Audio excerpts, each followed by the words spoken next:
पत्नी में, पुत्र में, घर में, धन में आसक्त होकर के हर्षित मत होइए, ये सब छूट जाएंगे। इस संसार में किसी को नहीं टिकना, सबको जाना है। इसलिए हे भाई, उद्दंडता नहीं, मनमानी आचरण नहीं, प्रभु का आश्रय लेकर धर्म आचरण करते हुए नाम जप करो, जीवन का परम मंगल हो जाएगा। उपासक अपने इंद्रिय मन को किसी भी उत्सव का निमित्त बनाकर, किसी आनंद में प्रफुल्लित होकर या किसी विक्षेप को प्राप्त होकर कभी किसी विषय को स्वीकार न करे। बहुत ध्यान से सुनना, एक दिन की छूट तुम्हारे जीवन भर के लिए वो संस्कार रूप में फांसी बन जाएगी। ऐसी जगह आपको फंसा देगी, निकलना मुश्किल हो जाएगा। फंसना सहज है, निकलना मुश्किल है। हर भोग एक विशाल अथाह दलदल है, धंसते चले जाओगे, निकलना कठिन है। इस बात को दिमाग में चाहे लिख लो या डायरी पे लिख लो।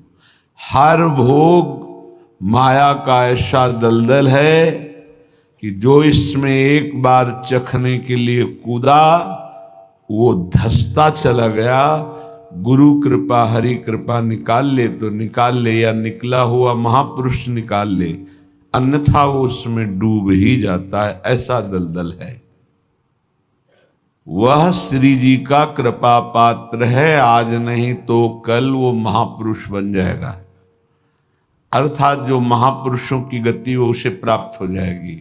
वो धामवासी है, प्रियाजू ने स्वीकार किया है। आपका क्या अधिकार है कि आप उस पर दोष दर्शन करें? तो कह रहे हैं जो वृंदावन धाम में वास करते हैं उनके दृष्ट दोषों को दिखाई दे रहा है। ऐसा नहीं कि नहीं दिखाई दे रहा, आप आरोप लगा रहे हैं, दिखाई दे रहा है। दृष्ट दोषों को सत्य मान करके वर्णन करते, उनकी निंदा करते हैं, तो आपका भाग्य दुर्भाग्य में बदल जाएगा।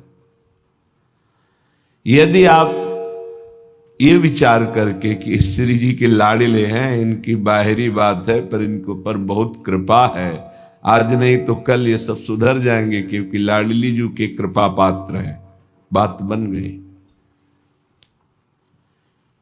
ऐसे मूर्ख लोग अपना संकट स्वयं चयन कर लेते हैं। जो दूसरों की, वृंदावनवासी की दोष दृष्टि से निंदा आदि करते हैं, बहुत निकृष्ट बात है, इसे कभी स्वीकार न करें। सच्ची कहते हैं, देखो अपने सब पावन भूमि में बैठे हैं, निंदा तो अपनी करनी चाहिए। अंदर से देखो, ईमानदारी से देखो, जो हमारे अंदर कूड़ा करकट है इसकी निंदा करनी चाहिए कि मैं बहुत नीच हूं, हम पर इतनी कृपा है लाडली जी की, इतना दुलार कर रहे हो, हम उनकी दुलार को ठुकराए चले जा रहे हैं। वो कह रहे हैं दाहिने चलो, हम बाएं बढ़ते चले जा रहे हैं, पर वो कृपा ही करती जा रहे हैं। हम कभी एकांत में बैठकर नहीं रोए मैं कितना नीच अपराधी हूं कि अपने इतने करुणा में स्वामी का विरोध कर रहा हूं, उनके विरुद्ध चल रहा हूं, जबकि प्रतिकूलस्य विसर्जनम, बिल्कुल विसर्जन कर देना, आज के बाद कोई गलती नहीं होगी। पर हम गलती पे गलती करे जा रहे हैं। श्री जी इस बार माफ कर दो, आगे से फिर किया, श्री जी इस बार माफ कर दो, फिर वही वो माफ करती चली जा रही। हमसे गलती होती, जब हम ये देखेंगे तो हम दूसरे को देखने लायक ही नहीं। हम क्या दूसरे को देखें? हम अच्छे हों तो दूसरे को देखें, और जब सच्चाई में तुम अच्छे हो जाओगे तो दूसरे के दोष नहीं दिखाई देंगे, सब में अपने प्रभु दिखाई देंगे। इसलिए श्रीपाद कह रहे हो, मूर्ख लोग अपने संकट को बुलाते हैं, संकट का निर्माण करते हैं। ये बहुत भयावह बात है कि किसी वैष्णव या किसी वृंदावनवासी की निंदा बिल्कुल भूल कर मत करना। ये ब्रजवासी जन भगवान के लाडले हैं। देवराज इंद्र को भ्रम हो गया, घुटनों पे आ गए, तब भगवान ने क्षमा किया। जाओ, त्रिभुवनपति घुटनों पे बैठे थे इसी रज में। ये जो गोविंद कुंड है ना, घुटनों पर थे, नाथ क्षमा कर दो, जाओ। ऐसा अहंकार मत करो कि तुम्हारे द्वारा पूरी सृष्टि चल रही है। ये ब्रजवासी हमारे प्राण हैं, अगर इनको कोई संकट तो फिर हम उसको महासंकट में डाल देंगे। हमारे ब्रजवासियों को कोई ना छेड़े। भगवान कह रहे मेरे प्राण हैं ब्रजवासी जन। देवराज इंद्र से ज्यादा नाराज नहीं हुए। कारण जानते हो? किया तो उपद्रव ब्रजवासियों को पीड़ा देने का, लेकिन सब ब्रजवासी एक साथ बैठ कर दिए ना, तो लालजू ने थोड़ा तो उन पर शासन किया, फिर कृपा कर दी। लेकिन ब्रह्मा जी के ऊपर कृपा नहीं की, क्योंकि अलग कर दिया। ये उपद्रव किए पर सबको इकट्ठा कर दिए, इसलिए ज्यादा इनको पढ़ के देख लेना। ज्यादा नहीं, बस इतना कहा तुम देवराज हो, सतोगुणी हो, अहंकार मत किया करो। लेकिन ब्रह्मा जी तो कांप के चले ही गए, भगवान मुस्कुराए नहीं। क्यों? ब्रजवासियों को अलग कर दिया। तुम ब्रह्मलोक में मायामयी सैया पे सुला दिया, हमारे प्राण प्यारे ब्रजवासियों का अपराध करते हो। तो आज तक ब्रह्मा जी का प्रवेश नहीं ब्रज में, बात समझ लो। वो मूर्ख हैं जो वृंदावन या ब्रजवासी जो वास कर रहे हैं उनके प्रति दोष दृष्टि करें। 12 वर्ष में तो सिद्ध हो जाता है, 21 वर्ष में क्यों नहीं परिवर्तन हुआ? जी गलती। तो जब हमारी गलती, तो हम दूसरों को क्यों दोष दर्शन करने वाली वृत्ति से देख करके निंदा करें, उनका अपमान करें? हमारे अंदर खुद इतनी ये गलत है, तो तुम क्या कर रहे हो? तुम भी तो गलत हो जो दूसरों का दोष दर्शन कर रहे हो। परमार्थ कहता है किसी के भी ना दोष देखने ना गुण देखने, सब में भगवत भाव देखना। संसारी पुरुष क्रिया देखता है, परमार्थ का पथिक कारण देखता है। कारण श्री हरिवंश बनम, क्रिया नहीं देखता है।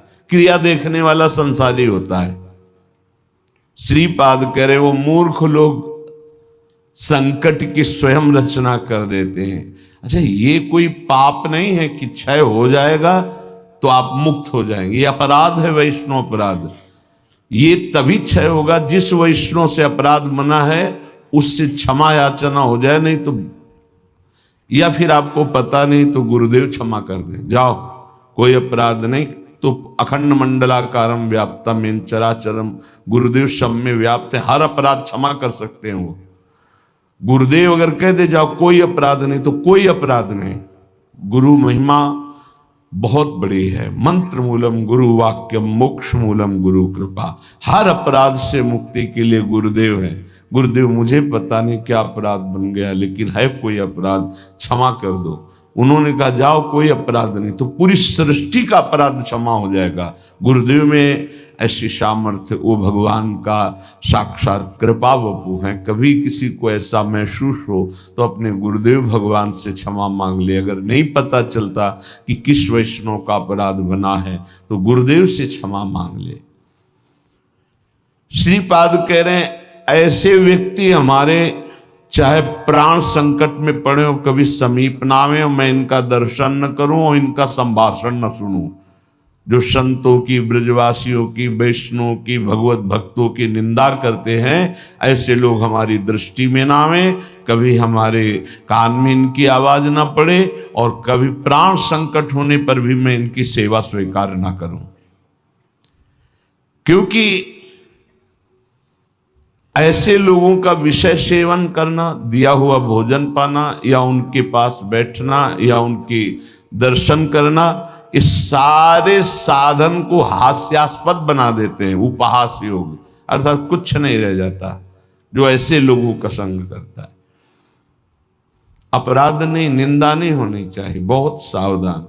पूज्य श्री चंद्रशेखर बाबा जी महाराज वो कहते थे कि ब्रजरज, ब्रजलता और ब्रजवासी, इन तीन से श्रद्धा बिगड़ गई तो बात तुम्हारी बनेगी नहीं। उनके श्रीमुख के शब्द थे कि तुम रेगिस्तान में वास कर लो तो तुम्हारा कल्याण हो सकता है, लेकिन ब्रजवासी, ब्रजरज, ब्रजलता, इनका अपमान अपराध करोगे तो वृंदावन में तुम्हारा कल्याण होने वाला नहीं है। वो डायरी में लिखा हुआ पूज्य चंद्रशेखर बाबा जी महाराज, वे भी 25 वर्ष पहले की बात, प्रारंभ में ही दर्शन के लिए। तो यहां श्रीपाद कह रहे हैं ऐसे मूर्ख लोग अपने संकट का स्वयं निर्माण कर लेते हैं। किसी भी विषय में क्यों ना हो, जो वृंदावन वासियों की निंदा करते उनका मैं दर्शन न करूं, कभी संभाषण न करूं, कभी दिया हुआ कोई पदार्थ या विषय सेवन न करूं। उपासक को सावधान रहना चाहिए। अपना काम बनाने आयो कि तुम यहां सृष्टि सुधारने आयो। देखो तुम्हें पक्की बात बता दे, भगवान भी पूरी सृष्टि को नहीं सुधारे। जब अवतार लिया तो जो भगवान की शरण में हुए, सन्मुख हुए, उन्हीं का उद्धार हुआ। ध्यान रखना, चाहे काम से, चाहे द्वेष से, चाहे राग से, चाहे भक्ति से, कैसे भी अवतार के समय जो भगवान से जुड़े वो परम पद को प्राप्त हुए। भगवान के अवतार के समय हम लोग भी होंगे, कीड़ा मकोड़ा, दीमक, चींटी चीटा जो बने होंगे, तो हमारा उद्धार नहीं हुआ। जो सन्मुख हुए, नाम जप किया, उन्हीं का उद्धार हुआ। ये बात पक्की समझ लो। तो भगवान अवतार लेकर के जगत मंगल के लिए आए, पर जो भगवान की शरण में हुए, सन्मुख हुए, उन्हीं का कल्याण हुआ। तो आज भी भगवान हैं, उनका नाम है, उनका रूप है, उनकी लीला है, ये उनका धाम है। जो सन्मुख होंगे, ठीक से चलेंगे, वो भगवान को प्राप्त होंगे। वो गुरु नहीं है जो अपने शिष्य को भगवत प्राप्ति न करा दे। मृत्यु के पास से छुड़ाकर अमर पद न प्रदान कर दे, वो गुरु नहीं। गुरु न सत्स्यात्, वो कैसा गुरु जो अपने शिष्य को भगवत प्राप्ति न करा दे। वो कुटुंबी स्वजन नहीं है जो भगवान के भजन में ना लगा दे। अगर भगवान का भजन नहीं करने देता तो जाके प्रिय न राम वैदे ही तजिए ताहि कोटि बैरी सम जद्यप परम सने ही। वही कुटुंबी है जो भगवान के भजन में लगा दे, जो भगवान के भजन में विघ्न पैदा कर दे, भगवान में ना लगने दे। वो हमारा कुटुंबी नहीं, वो हमारा स्वजन नहीं, वो हमारा करोड़ों वैरियों के समान है। पिता न सास्यात्, वो पिता नहीं है जो मुझे भगवान के मार्ग में ना बढ़ाए, बढ़ने से रोक दे। वो पिता नहीं। ये बड़ी उत्तम उपदेश वृत्ति भगवान वही पिता है जो अपने पुत्र को भगवत प्राप्ति करा दे। सास्यात् जननी, वही मां है जो भगवान के चरणारविंद में अपने पुत्र की वृत्ति बढ़ावे। लेकिन आजकल तो माता पिता बालक को वही सिखाते हैं जिससे उदर भर जाए।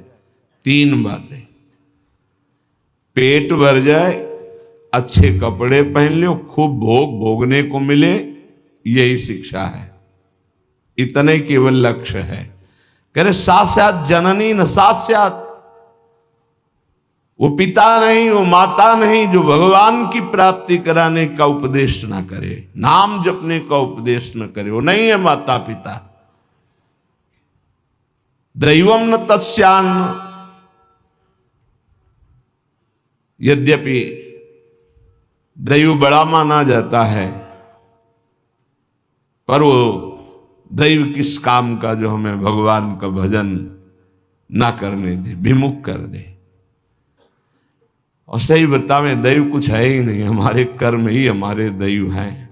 मानव जीवन मिला है इस दैव दैव वाली बात को व्यर्थ कर देने के लिए। भजन करो इतना डट के, हर प्रारब्ध क्षीण हो जाए, हर कर्म भस्म हो जाए। दैव दैव आलसी पुकारा, खूब नाम जप करो। कह रहे वो पाणी ग्रहण करने वाला पति पति नहीं है जो श्री कृष्ण की प्राप्ति करने में बाधा पहुंचा दे। जो श्री कृष्ण की प्राप्ति कराने का सहयोग दे वही पति है। जो संसार से मेरे को मुक्त करेगा वही गुरु, वही पिता, वही माता, वही भाई, वही स्वजन, वही पति, वही संबंधी, अन्यथा नहीं।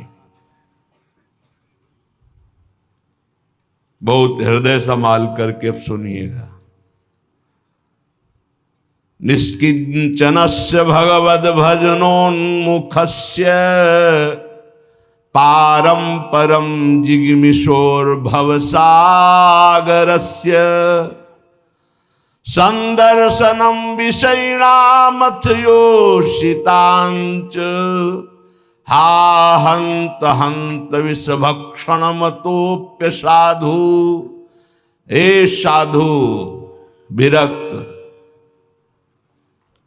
बहुत खेद और दुख की बात कि यदि संसार रूपी समुद्र से पार जाने के लिए तुमने विरक्त भेष ले लिया, वैराग्य भेष ले लिया और विषयी पुरुषों का संग करते हो और विषयी स्त्रियों का संग करते हो, तो इससे अच्छा है कि जहर खा के अपनी शरीर की वृत्ति पूरी कर देनी चाहिए। हा हंत हंत विष भक्षण तो पिशादो। दूसरा भाव कि इससे अच्छा तो जहर है कि बहुत बहुत शरीर ही छूटेगा, लेकिन ये विषय तो अनेक जन्मों तक तुम्हें नरक पहुंचा देगा। सचमुच सचमुच भगवान की भक्ति निष्किंचन ज्ञाननिष्ठ वैराग्यनिष्ठ जो है वही पूर्ण रूप से कर पाते हैं। जब कोई भगवान के मार्ग में चलता है तो ये 3 खाइयां होती जहां उसको माया गिराती है। पहली खाई है कंचन, वित्त तृष्णा, रुपया पैसा का संग्रह करना। ये देखा है, समझ नहीं पाया जाता और धोखा हो जाता है। थोड़े थोड़े थोड़े थोड़े रुपये संचय करते हुए पधार गए, वो रुपये विषयी पुरुषों ने प्रयोग किए। बड़े बड़े चरित्र देखे हैं, स्वयं कभी खर्चा नहीं किया, संतों की सेवा में नहीं लगाया, समाज की सेवा में नहीं लगाया, बड़े बड़े बॉक्सों में बंद करके रख के और पधार कर चले गए। बाद में उनके परिवार के जनों ने अधिकार कर लिया। बहुत बड़ी गलती हुई। साधु को कभी भी अपने नाम पैसा नहीं रखना चाहिए, ये लिख लीजिए। गुरु के द्वारा सेवित हो या इष्ट के द्वारा सेवित हो, अन मांगे आगे आवे गो, स्वामी जी महाराज कह रहे, स्वामी हरदास जी। बिल्कुल ऐसा न सोचे कि मैं इतने लाख जमा कर लूं तो पूरे जीवन आराम से खाऊंगा। तो प्रभु का भरोसा नहीं, लक्ष्मीपति का, कि जिस समय जरूरत होगी बिना दस्तखत के तुम्हारे पास आ जाएगा। जैसे बैंक में जाओ दस्तखत करो फिर पैसा मिलता है, यहाँ दस्तखत की भी जरूरत नहीं, ठीक समय पर वो वस्तु पहले से आ जाएगी, पक्का समझ लीजिए। फिर इसके बाद है कामिनी। जब वो कंचन पर विजय प्राप्त करके धन पर, अब इन बातों को थोड़ा नाटक रूप में ले लिया जाता है। एक परमहंस जी हमें मिले यमुना के किनारे, बड़े ही वीतराग ब्रह्मलीन महापुरुष। तो जिस आश्रम में हम थे वो यमुना के पावन पुलिन पर था। ये बात है बिंदौर, जब भ्रमण करते तब की बात। उस पार इछावर है, इस पार बिंदौर। तो जिस आश्रम में रुके थे सब, तो उनसे प्रार्थना की कि स्वामी जी आप रुक जाइए एक रात्रि, वो भी संभाषण दर्शन का सौभाग्य मिलेगा। बड़े ही महापुरुष, छांदोग्य उपनिषद पास, बस लंगोटी इतना अचला, एक छड़ी, क्या ब्रह्म मूर्ति तेजो में, स्वीकार कर लिया। तो तखत में गद्दा बिछाकर वैसे ऊपर वस्त्र, उनका नहीं नारायण, हम ऐसी जगह बैठते हैं जहां कोई उतार ना सके, बोरा बिछाइए, बोरा में। उनको स्वामी जी आपके लिए नहीं, ये यहाँ की मर्यादा, संतों की मर्यादा पर ये गद्दा, ये इसके ऊपर पलंग पोष, ये संतों की मर्यादा नहीं होती बेटा, जमीन में बिछाओ। ऐसे एक एक चेष्टाएं उनकी थी कि थप्पड़ की तरह पड़ती थी। तो उनका महाराज, यहाँ के महंत कौन है, तुम हो? उनका नहीं महाराज जी, हम तो यहाँ विचरण करते हैं। अच्छा अच्छा अच्छा, यहाँ के महंत कौन? को बाहर गए हुए हैं। पर महाराज जी वो भी बहुत त्यागी, पैसा नहीं लेते, पैसा नहीं लेते। इतनी जोर बालवत हंसे कस के, बोले आश्रम उन्हीं का है जी, पैसा नहीं लेते? नहीं तो ये कैसे चलता है? तुमका जब वो जाते हैं और कोई दक्षिणा देता है तो ऐसे अचला में बंधवा, फिर तो जो हंसे के आपसे अचला में बंधवा लेते, पैसा लेते नहीं। क्या यार, लोग का क्या नारायण, तुम भी विनोद करते हो, ये है क्या? तुमका सही महाराज जी छूट, बोले जब यहाँ आते तब तो उनका जो सेवा में रहते हैं वो खोल लेते हो, फिर ऐसे कार्य। बेटा इसे त्याग नहीं कहते, इसे त्याग। उसी दिन उनके साथ कई 60 किलोमीटर एक सांस में चलते थे। हमारी तो हालत खराब हो गई, पीछे भागते हुए। हमको स्वामी जी 3 दिन के आगे चौथे दिन नहीं चल पाए। ब्रह्माकार वृत्ति लिए कमंडल 60 किलोमीटर तक चले, न खाना न पीना न कुछ। कोई बोल दे स्वामी जी कुछ पालो तो पाले, नहीं बोले तो एकदम पुष्ट। क्या उनका स्वरूप उन्होंने बताया, जो 3 दिन साथ रहे, तो वैराग्य क्या क्या स्वरूप है, स्वरूप का क्या बोध है, कैसी अद्भुत उनकी ज्ञान निष्ठा। कैसा महापुरुषों का अगर एक क्षण भी संग मिल जाए तो जीवन का रंग बदल जाता है। 1 रुपया पास रहे और कभी भी किसी नगर में भिक्षावृत्ति नहीं करना, आकाशवृत्ति से जहां चल रहे हैं वही औकात। भारत की समस्त नदियों की 2-2 बार परिक्रमा हो गई। ऐसे महापुरुष। तो कंचन और कामिनी, कामिनी का तात्पर्य हर इंद्रिय संयोग से है और विशेषतर जनेन्द्रिय के संयोग से है। जब साधक क्रॉस करना चाहता है माया को, कंचन को क्रॉस कर गया, तो फिर कामिनी का आकर्षण, जिस कोटि का महात्मा होता है, साधक होता है, जिस कोटि का, अगर वो मृत्यु लोक की किसी कामिनी से परास्त हो सकता है तो उसे भेज दिया जाएगा, नहीं तो फिर स्वर्गलोक, और नहीं तो फिर ब्रह्मलोक। और जब यहां से लेकर ब्रह्मलोक तक के भोग उसे परास्त नहीं कर पाते, तब रिद्धियां सिद्धियां, इसके बाद भगवत प्राप्ति। एक परीक्षा का क्रम है। फिर तीसरा है कीर्ति, मतलब पहले में ही, जैसे 1 लाख चले तो पहले में ही बहुत मार के गिरा दिए गए कंचन में, फिर कुछ बचे तो कामिनी में, फिर जो बचे तो कीर्ति में। जो कामिनी कंचन कीर्ति तीनों को पार कर गया, तभी वो कहा गया को एक पाव भगति जिमि मोरी, वृष्टि शारदी कहूं कहूं थोरी। जैसे शरद में कहीं कहीं वर्षा होती है, ऐसे कोई बिरला मेरा भक्ति को प्राप्त, वही बिरला जो इन 3 पर विजय प्राप्त कर लेता है। इनमें ऐसे सुखों का आकर्षण ब्रह्मा जी ने रखा है, कामिनी कंचन कीर्ति, ऐसा लगता है तो भगवान तो मिल ही जाएंगे। देख लेते हैं, कंचन तजना सहज है, सहज तिया का नेह, मान बड़ाई ईर्ष्या दुर्लभ तजनाए। आगे जो मान बड़ाई बहुत बड़ी मंजिल अच्छे अच्छे साधकों को गिरा देती है। चलन चलन सब कोई कहे, बिरला पहुंचे कोई। एक कंचन एक कामिनी दुर्लभ घाटी, दो मार के गिरा दिया गया। एक कंचन एक कामिनी, ये लांबी तलवार आए थे हरिभजन को बीचे देने का। ये घाटियां वही नहीं पार कर पाता जो भगवत प्राप्त महापुरुषों का आश्रय नहीं लिए। यदि भगवत प्राप्त संतों का आश्रय लिए तो आराम से पार हो जाएगा। पता ही नहीं चलेगा कि घाटियां पार हो गए हम, पता ही नहीं चलेगा।